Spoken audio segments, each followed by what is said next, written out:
de 1100 spectateurs au stade Jean de Mouzon ce vendredi soir pour voir les Luçonnais affronter Vannes. Des Vanntais qui attaquent la rencontre pied au plancher. À la 6e minute, il bénéficie d'un coup franc dangereux. Agmont vise la lucarne, parade de Martin. Vauvy récupère le ballon mais ne cadre pas. Une première alerte suivie d'une deuxième à la 13e minute avec encore une fois Agmont qui voit sa frappe détournée par Martin. 19e minute, nouvelle tentative d'Agmont et nouvelle intervention de Martin. Les Luçonnais souffrent en ce début de match. Martin est très sollicité et les Vendéens concèdent de nombreux corners.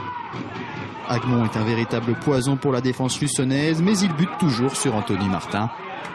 Les Bretons trouvent finalement la faille à la 38e minute avec cette frappe de Thomasson détournée par Lavoyer. 1-0 pour Vannes.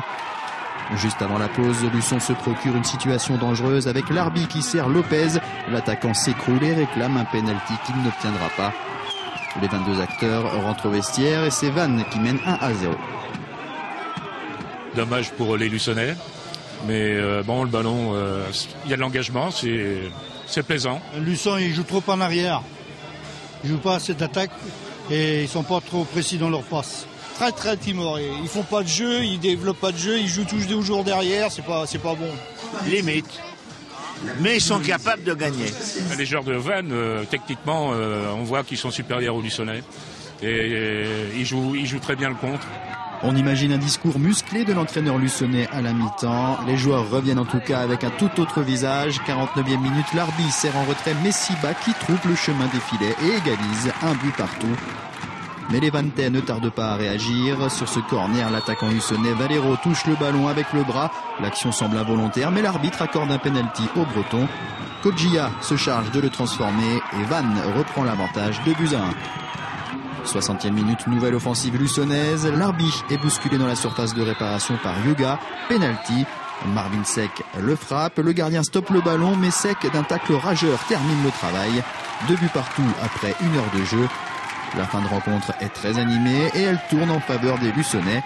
80e minute, Seck déborde côté droit et centre. Ndoye laisse filer le ballon. Charrier bute sur le gardien. Larbi a bien suivi et inscrit le 3e but de son équipe. 3-2 pour Luçon.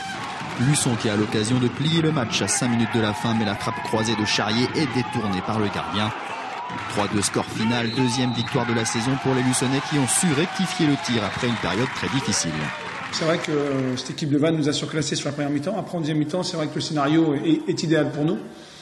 Ils ont loupé le coche, mais après, c'est vrai qu'en deuxième mi-temps, on a quand même élevé notre niveau de jeu et on a vraiment baissé de régime. Donc, ce qui nous a permis quand même d'avoir des situations de jeu intéressantes et un jeu plus intéressant à regarder pour nous, quoi. Mais c'est vrai que sur le match, bon, on peut quand même dire que Vannes loupe quelque chose. Ouais. Je pense qu'à la mi-temps, le dilemme posé à l'équipe de Vannes, c'était de montrer son ambition, de montrer la volonté justement d'aller chercher cette deuxième victoire. La conclusion de la deuxième mi-temps, c'est qu'il faut qu'on travaille beaucoup, et puis avec une grosse dose d'humilité, parce que je pense qu'on n'a pas fait ce qu'il fallait sur la deuxième mi-temps.